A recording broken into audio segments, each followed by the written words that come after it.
It's really bright out today. Hey guys, welcome back to my channel. I am Tangie the Caver's wife, and I wanted to share a garden update with you guys. A lot happens in a week, especially when you have like 4 inches of rain in a week, which we did earlier. But I wanted to just kind of show you how everything's looking, show you what has changed. But first, I also want to remind you that it is Friday, which means Frugal Family Food. And this week we have Go for Green Living. Daniel over there is grilling up something delicious for us. So I definitely want you guys to check him out and subscribe while you're over there. If you're into off-grid living, homesteading, you'll definitely want to stick around and see what all they've got going on. It's a really interesting channel and lots of information that's given over there. Okay, so I'm going to turn you around. We're going to start like we always do with the garden beds, and then we'll work our way over to the row garden. Guys, so let's start here in the front garden bed. You can see I've got some things popping up right here, and those are peanuts. I am so excited to grow peanuts. But yeah, I still have some that haven't popped up yet, but I'm really thrilled with the ones that have. Then of course, this is endive. You can see we've already been harvesting some of the lettuces. I'm going to link in the description box below a video to M.I. Gardner. He did a video on how growing lettuce like this in an intensive situation, you actually harvest about 500% more lettuce and you have less weeds, which is exactly what I have run into. This is the freckled romaine. Isn't it gorgeous? I think it's so pretty. But anyway, so yeah, you cut it instead of harvesting heads. You cut it, and you can see where I've cut it before, and it's already starting to grow back. So it's like a never-ending salad bar out here.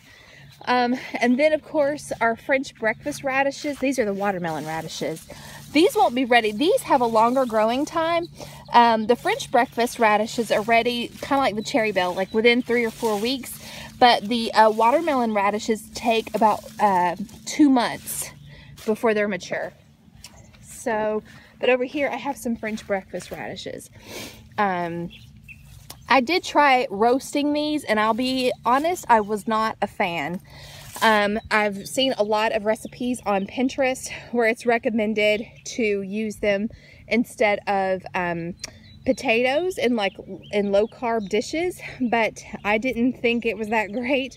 I do love these raw though, so I will keep eating them raw. And I brought my bucket out here to harvest a bunch. I brought my bucket out here. I plan on harvesting a bunch of these after I film, because I want to try to ferment some of these. I found a recipe on Pinterest for, I think they're called taco radishes, but basically it's lacto fermented radishes with jalapenos, and then you eat them on tacos. And you guys know that we love Tex-Mex style food. So anyway, so that's the plan for the next batch of these that I'm getting ready to harvest. Peas are looking fantastic. As you can see, I have more lettuce over there that I have not even touched. I haven't touched any of this lettuce or that endive over there. So yeah, it looks like we're going to be eating a lot of salad here lately, or pretty soon. Okay, here is the row garden, and let's go inside and take a look and see what's going on in here. Okay, so one of the things I will point out is I had to lay down more landscape fabric. M.I. Gardner pointed out, because he saw my video where I was talking about the problem that we were running into with this, and he did mention, you know, this is the kind of landscape fabric that's meant to be under mulch, so it does break down when it's under the sun. So that's something that we will remember for next year, but I just went ahead and laid down another layer where it was really bad.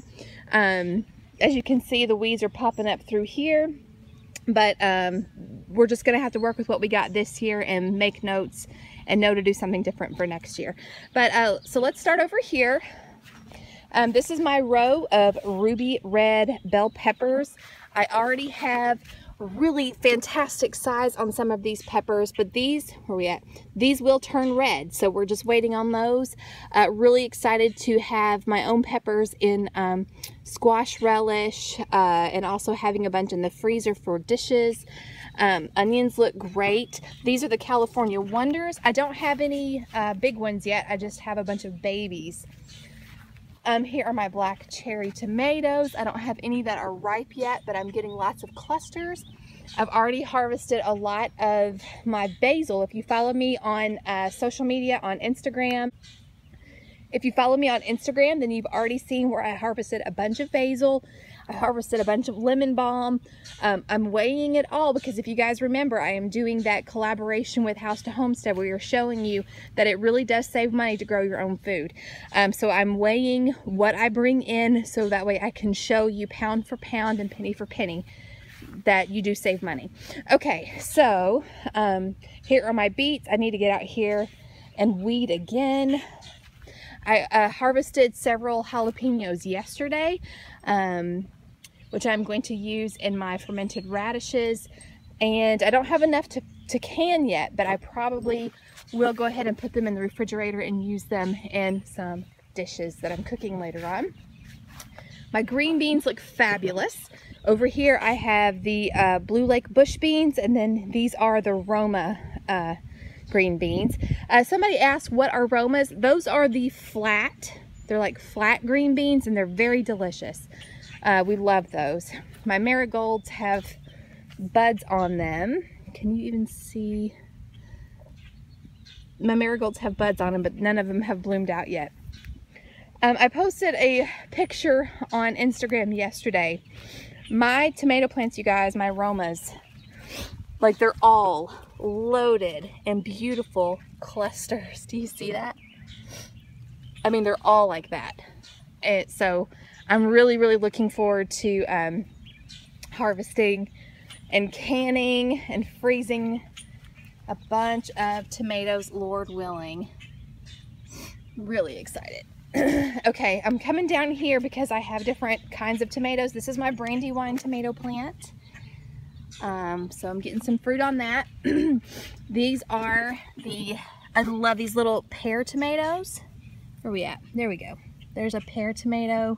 It's getting little clusters. That's the biggest one so far. Here's some, there we go. There's some pear tomatoes there. That's another pear tomato bush. Here are the black vernissage tomatoes. I don't have these tied up yet because we haven't had the money to get more T-posts, but I plan on doing that really soon. But there's the black vernissage. I've got several clusters of those, and they look really pretty. That's another, I think that's an Amish paste tomato plant. I have several Amish paste, and then let's see, these shorter ones right here are the San Marzanos, and the last two down there are the mortgage lifters, and I already have some that have pretty good size on them. Here's where I planted the collard greens and the dill. Those are filling out. The chives need to be cut down again. The corn is coming back up where I had to replant. So I think we're going to be okay on corn. I just don't think we're going to have as much as we did last year, which is fine because we still have some in our freezer. So it's all good. Here's the okra. So excited to have okra again. We didn't have any last year. This is where I planted muncher cucumbers, which are a thin-skinned cucumber. They can be pickled as long as you do it when they're still small, but it's a really good salad cucumber, a lot like an English cucumber. Look, I'm going to show you guys again my tomatoes. They just look so amazing. I can't wait. Okay, cucumbers are coming along. These are the pickling cucumbers. And then over here, I need to weed. I've got the yellow crookneck squash that's coming up that I planted not that long ago. That is my one patty pan squash plant that came up. Yellow crookneck. And then here are my zucchinis. These are the Black Beauty zucchinis, and they look really good. And I suspect that we will have some squash in the next few weeks. Here's a San Marzano. There we go. I've never grown these before, but I hear that they are phenomenal for, it's a phenomenal paste tomato. Let me show you the mortgage lifters. Look at this. Look at the size of this. See how it's curved up like that? That one is going to be a hoss, but yeah, I definitely need to get these up off the ground. Okay, did I show you guys everything? So yes, we are really excited, and we're hoping that we are able to harvest a lot of food from this garden, you guys. It's going to be for us, it's going to be for my in-laws, and hopefully we'll have enough to share with our neighbors.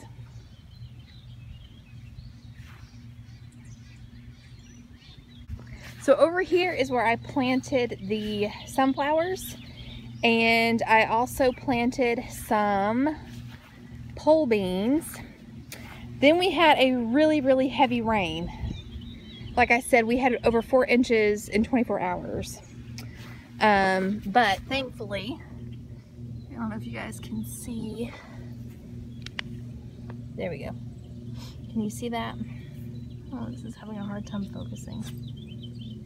Anyway, so I've got a pole bean that's popped up there. Yeah, they're starting to come up. They're just, where's my, it's hard to see with the glare. But yeah, so we have some that are popping up. There are the zinnias. And I don't think I'm going to have any, where I planted the chamomile, I don't see any that's come up. So I don't think they're going to make it.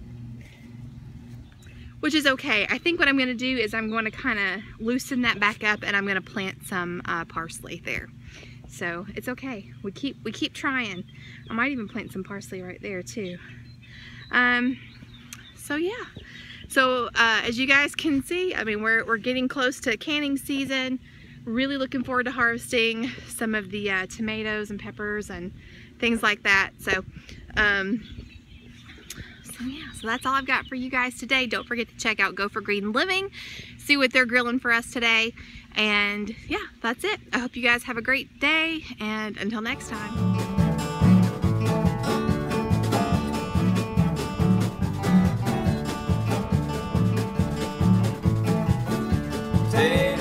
Tater bug, eating my potatoes. Tater bug, don't want my tomatoes. Tater bug, tater.